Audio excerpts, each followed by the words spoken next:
In this step-by-step tutorial, I will teach you how to make your navigation transparent in Framer.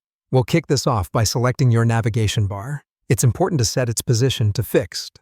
This allows the navigation bar to stay at the top of the screen no matter how far down you scroll.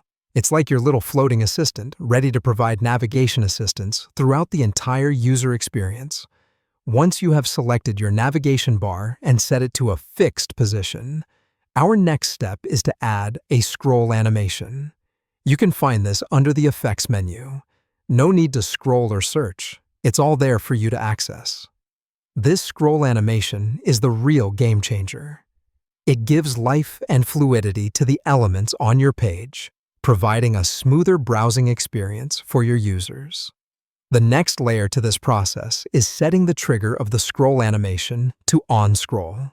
This simply means that the animation will trigger as soon as you begin to scroll down the page. Additionally, you should set the direction of this animation to down. This correlates with the scroll direction, providing a seamless transition as you scroll down the page. As we move forward, let's dive into the animation settings where you would need to set the opacity to 0. Now you're thinking, what does this do? Well, it allows your navigation bar to become transparent when you scroll down. This blends the bar with the rest of the page, giving the nav bar a mystical disappearing act. Yet, what if you want it to become opaque again as you scroll? Fear not, we've got you covered. Create a second animation or use a different component variant that has a solid background. This will consequently transform your navigation bar from being transparent back to its solid state as you scroll.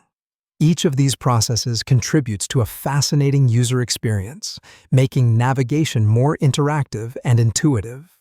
With this, you have successfully learned how to make your navigation transparent in Framer. Remember, practice makes perfect, so keep experimenting with these steps until you're confident in your skills. Till then, happy designing.